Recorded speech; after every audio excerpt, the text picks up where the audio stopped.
Well, hey, good morning, Epic Church, man. Welcome to Theater 14 at the Regal. I'm so glad that you're here today. You know, I've probably interacted with that video about 50 times through the course of this series, getting everything ready. And I don't know why, but every time I see the snoring thing, it just makes me laugh. Like it cracks me up. I'm gonna be sad to see that bumper go, but it's so good to have you here with us today. If we haven't had a chance to meet, my name is Ray. I serve as the executive pastor here, and I just wanna add my welcome to each and every one of you. So good to have you here with us. Also wanna say hey to those of you joining us online later this week through our website, our podcast, our YouTube channel, wherever you are, whatever you're doing. Thanks for taking some time out of your week to join us as well. But we are wrapping up this teaching series that we've been in called Relationship Goals. And all throughout the series, we've said that the goal of healthy relationships is not about finding the right person, but about becoming and being the right kind of person. And I know this series has helped so many of you, you've told us that. And so if you've missed any of the messages in this series, make sure you go to our website, epicchurchbuffalo.com/watch, and you can get caught up there. Now, last week, I was actually on vacation with my family. We took the opportunity of the February break week to get out of here and go to sunny and warm Central Florida. Like a week ago, I was sitting poolside. I wish I was there in that 70-degree weather. We had a couple of days at the beach. Man, I was sitting on the beach in 80-degree weather. And my son, Jonas, he's 11, and he loves the NBA. And so we actually went to Orlando and took in an NBA game. It was just a great vacation. We had a lot of fun. My wife, Lisa, did a great job planning it all, and it was such an incredible time together until we got back to our car. You see, we had flown out of Pittsburgh, Pennsylvania because it was $1,000 cheaper to fly from there to Florida than from Buffalo. I guess everybody just wanted to get out of the snow and cold around here. So we had driven there, flown out of there, flew back, got our shuttle to the car. And as I'm walking up to the car, I've got the key fob out and I'm pressing the unlock button, but nothing's happening. And I'm like, oh, well, maybe the battery in this thing died. So I said, hey, Lise, I need your key fob to open the door. Mine's not working. Guess what? Hers didn't work either. And so we look at each other and say, well, now what? Because we're 250 miles away from home. We've got a dead battery in our car. I don't know how to get in there. We don't have AAA, and we're getting hungry. We're tired. It's getting a little chilly, and we're kind of like, what do we do now? You know, and I've got like 4 minutes to figure this out before I've got a riot on my hands in the parking lot. All right, I'm exaggerating a little bit there. It really wasn't even close to a riot. Everybody actually did pretty good with it. There's a little bit of whining, complaining, but we were able to figure it out. I used the little pass key that's in the key fob to get in, and we found someone with some jumper cables, and we got to jump, and we were on our way, crisis averted. Now, why do I tell you that story? Is it so that you'll be jealous of the fact that I got to sit on the beach for 2 days? No, that's not why I say that story. It's because in our relationships, in life, we can have now what moments. We know everything's going along fine until it's not. And we're like, well, what do we do now? Like, well, what are we supposed to do? Like, where is this going to go? And when those things happen in our life, they can create some rocky relationships. And they can make us start thinking like, well, what do we do now? Like, what's going to happen? Is this relationship going to make it? And I don't know. What do we do? And that can happen in any kind of relationship. It can happen like with close friends. Close friends can have a falling out, and then parents. It can happen with them, like between parents and kids. Like they just stop talking to each other, and dating couples and married couples, like they can split up, and all these kind of things happen. And there's all this regret and all this feeling of disappointment. And like I said, this can happen in any relationship, and the pain and the difficulty, it's real. But I think it's especially true in the marriage relationship. Now don't hear what I'm not saying, okay? I'm not saying that if you're here today and you're single or you're dating or you're single again, that you don't know them, that true meaningful relationships, because of course you do. And I'm not saying that the bond between parents and kids and between siblings and between close friends isn't real, because of course it is.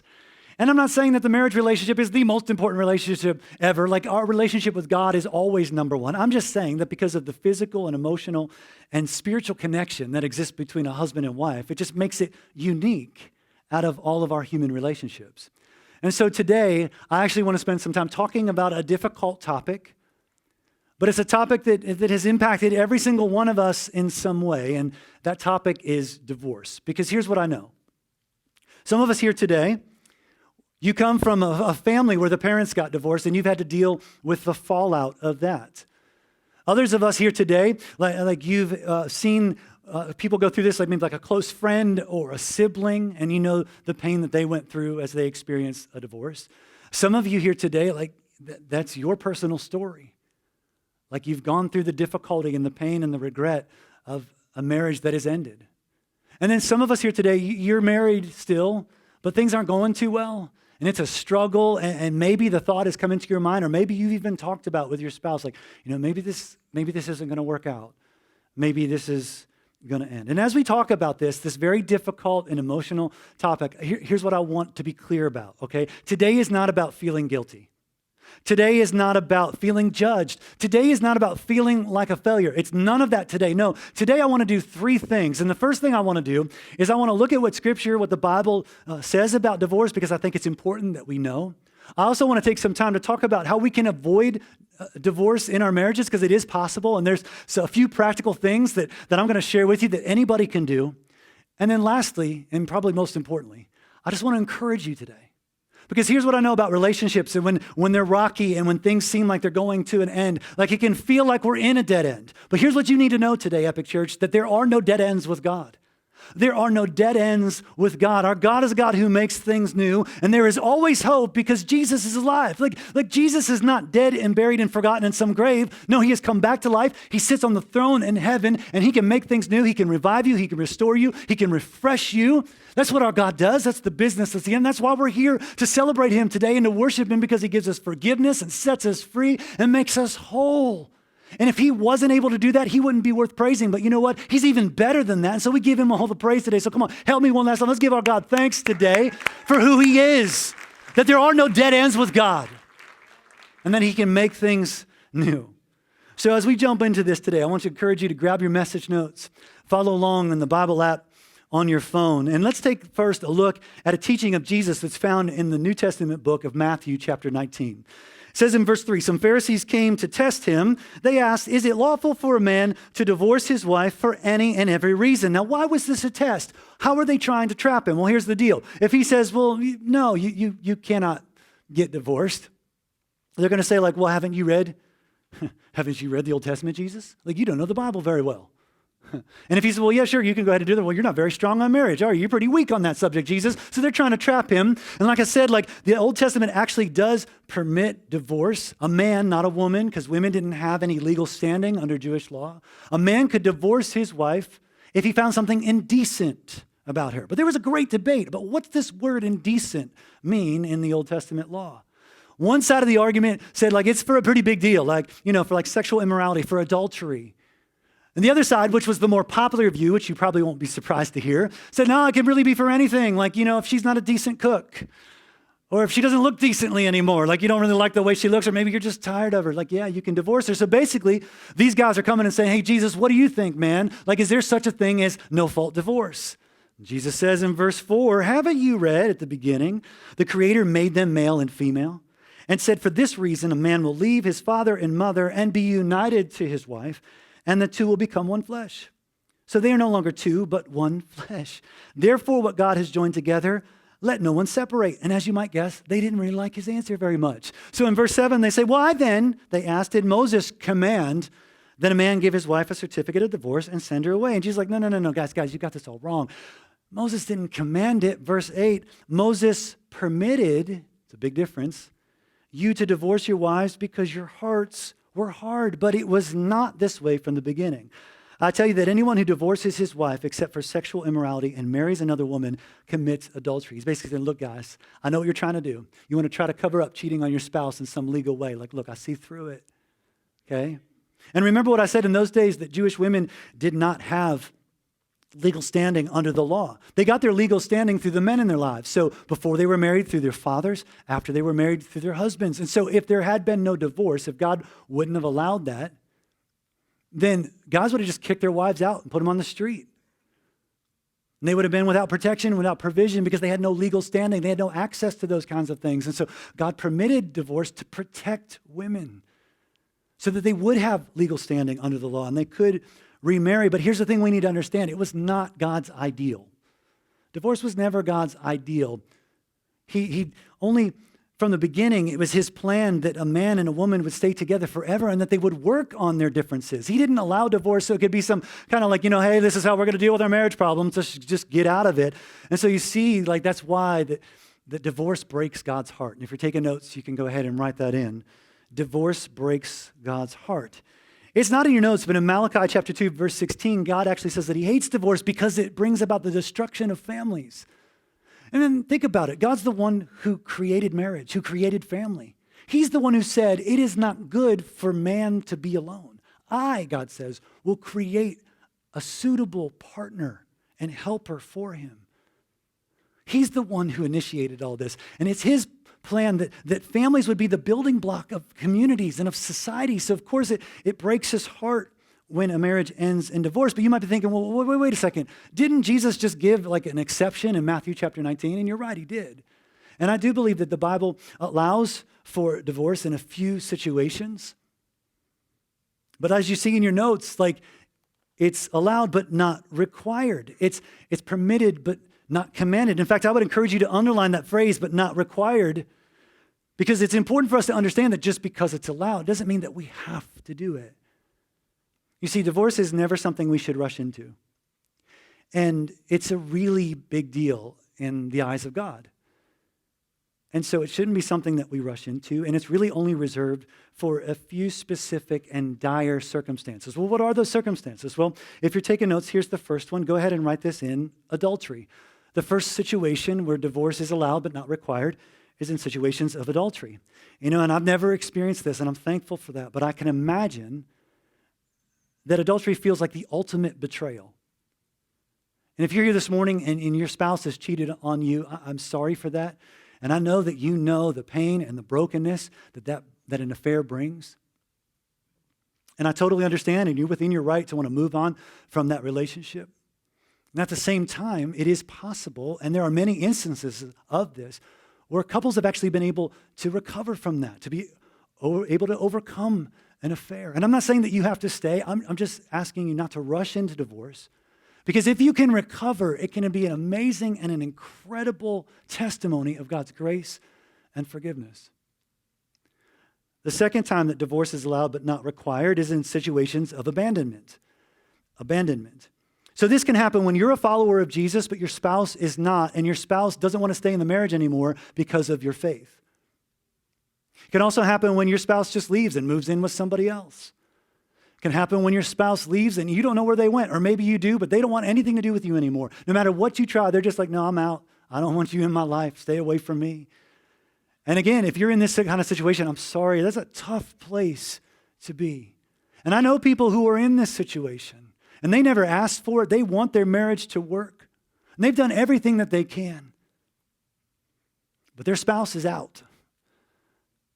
And if that's you, like, look, I agree. Don't rush into divorce. Give it some time. See if things can be worked out. Be praying for your spouse. But at the same time, for a marriage to work, it takes two people. And if that person's out of your life and it's nothing to do with you, and you've tried everything that you can to reconcile with them, then I would say that you have grounds for divorce. So adultery, abandonment, and then here's the last one. Go ahead and write this in. Divorce is allowed in situations of abuse. Abuse. And let me just say this right off the top. Like if you're here today and you're in an abusive situation, you need to get out of the house. Okay, like if you're in danger, if your kids are in danger, you need to get out, you need to get away, and you need to get some help. And it's okay to involve the authorities. It's okay, and I would encourage you to get therapy because you're going to need it because you've been traumatized. Like this is a serious and devastating thing. And I want you to know that this is not your fault. You did nothing to deserve that abuse. And yes, like we should do everything we can to try to make our marriage work.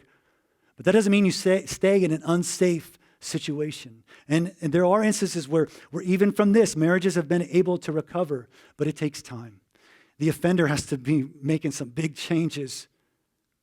You got to rebuild the trust. There needs to be therapy and counseling involved. And the Bible never says that you have to stay in an abusive relationship. So those are the three situations where divorce is permitted but not required. Again, it's not something to rush into. It's really meant to be a last resort. And if you're taking notes, go ahead and write that in. Divorce is only ever to be a last resort.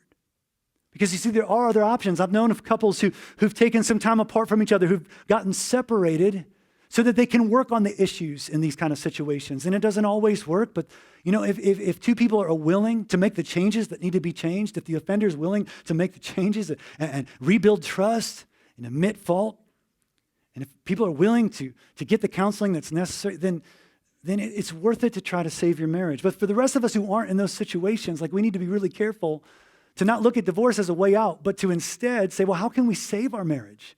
Like, what can we do to avoid divorce in our marriage? Because it is possible. And that's what I actually want to spend some time now talking about is how we can be able to build up our marriage instead of always putting it back together. There's a difference.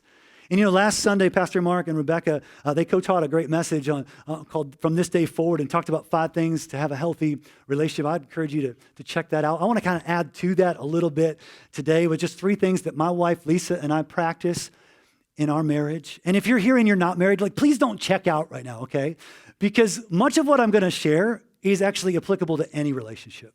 And you might be somewhere someday, like in a marriage or progressing toward that. And if you can learn to do these things now, it's only going to help you in your future. So let's go ahead and jump into these. If you're taking notes, here's the first one. Avoiding divorce in my marriage begins by making up my mind that marriage is forever. I make up my mind that marriage is forever. And some of you might think, well, really? That's all you got to do? Come on. No, but you got to understand what I'm saying here, all right? I'm not saying you have to follow that decision with commitment, that you're going to protect that marriage. Remember what Jesus said in our passage today, Matthew chapter 19, verse 6. And yes, there's a typo in your notes. It says verse 5, but it's actually verse 6. It says, so they are no longer 2, but one flesh. Therefore, what God has joined together, let no one, let no person, let no situation, let no disagreement, let no mistake, let no annoyance or frustration separate. See, the marriage equation is 1 + 1 = 1. That's how close the marriage relationship is supposed to be. The couple becomes a new identity, a new family, and that relationship is intended to last forever, but it only can if they are willing to commit to defending that relationship against everything that will try to separate it.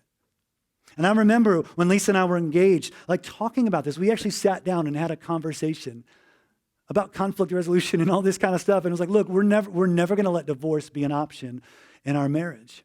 We're going to live to that promise each and every day. And let me tell you, that promise that we made to each other has been a great sense, a strength and source of confidence to us.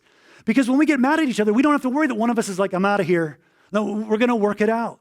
And it only hasn't been a source of confidence to us, but also to our kids. I remember a couple of years ago, our kids came home from playing with some friends of theirs, and they had found out that the parents of these kids were considering splitting up. And they were very concerned, and they were like, Mom and Dad, that's not going to happen to you, right? Because you've done the married thing. And we're like, yeah, we've done the married thing. And we didn't just have a ceremony, we made a commitment to work it out. You don't have to worry. We're here. We're always going to be here. But let me be honest, all right? Look, Lisa and I will be married 19 years this October, and most of it has been wonderful. But we have had some moments where it has been incredibly difficult. Like when we went from no kids to 2 kids in 14 months. Yeah, that was crazy. That was a little what just happened? What do we do now? There was some rockiness in our relationship. There's been other times in those 19 years where that's happened. But because we made this commitment that marriage is forever, it actually drives us to work on the issues. And that actually takes us to the second thing. The second way to avoid divorce, go ahead and write this in. I deal with my problems proactively. I deal with my problems proactively. Look at what Jesus said in Matthew chapter 5, verses 27 through 29. You have heard that it was said, you shall not commit adultery.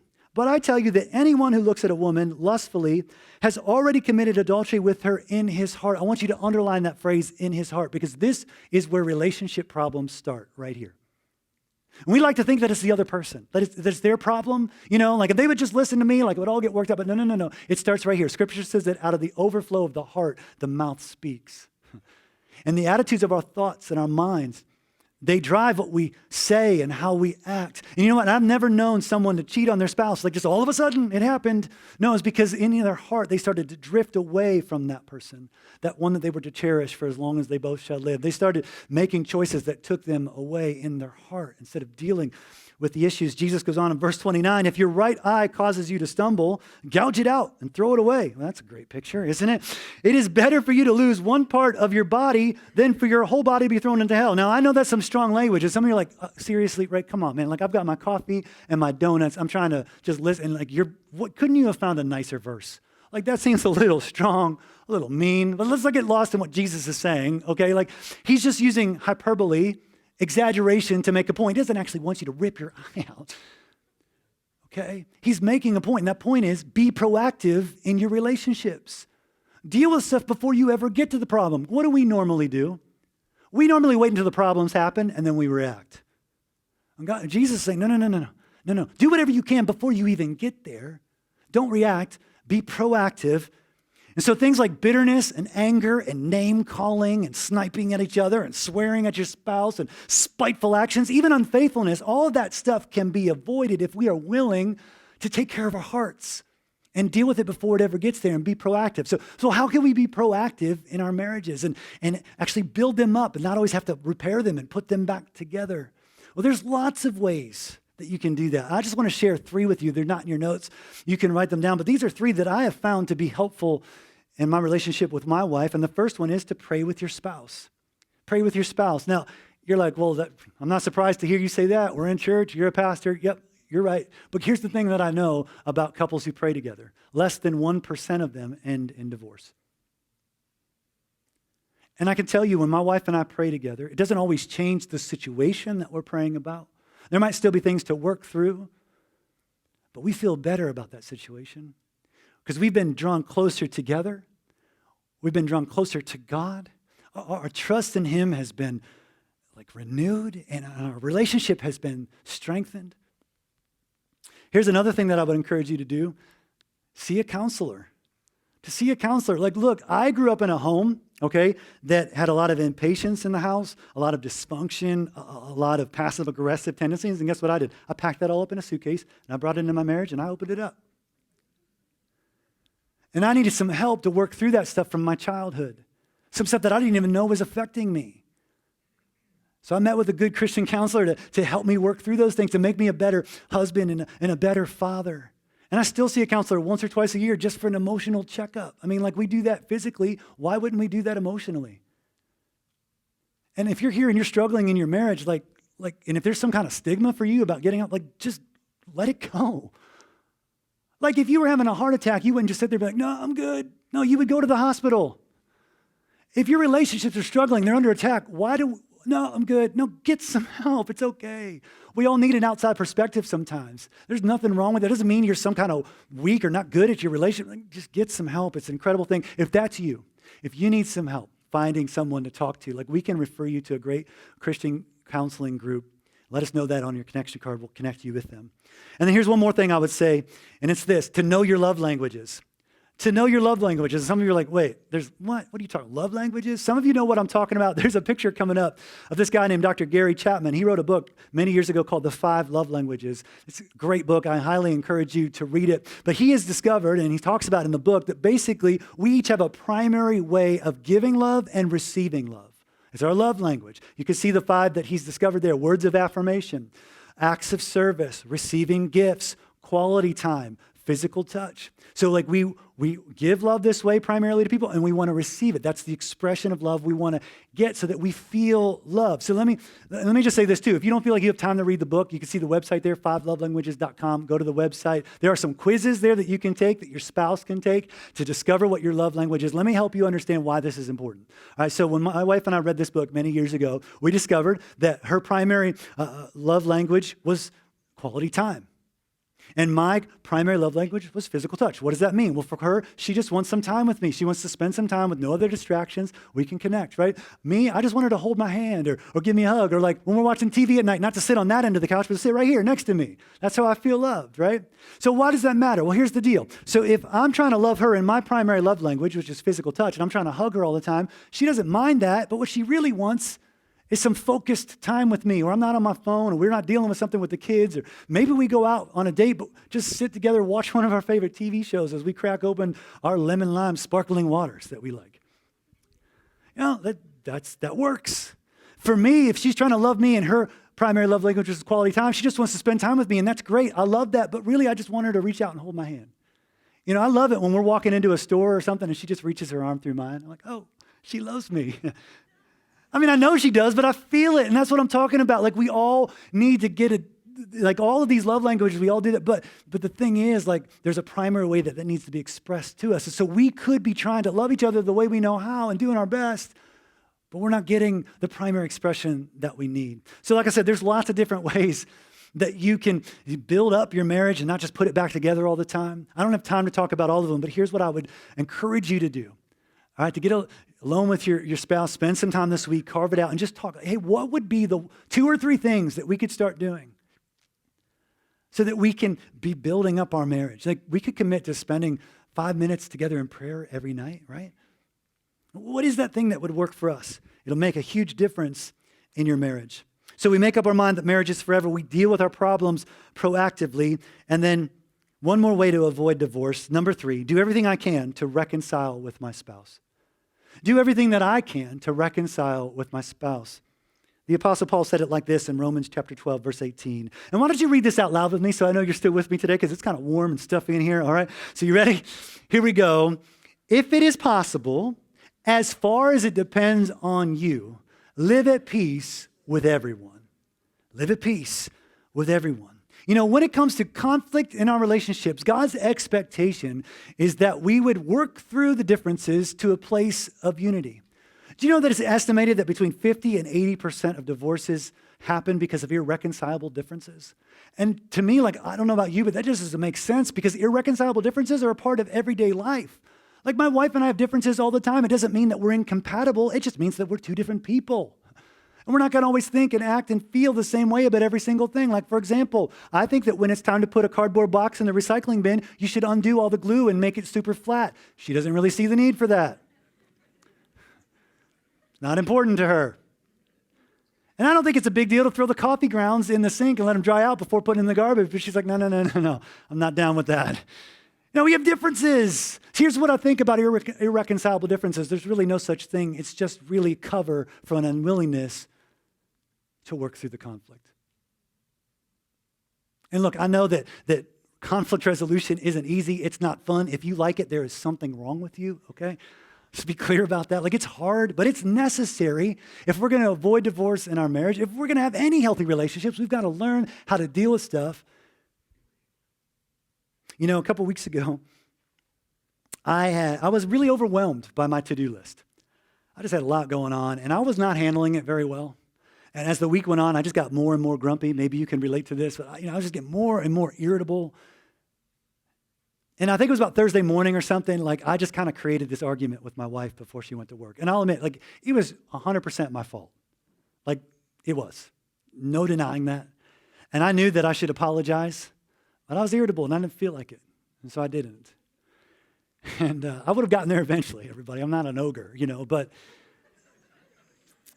I just, at that moment, I wasn't ready.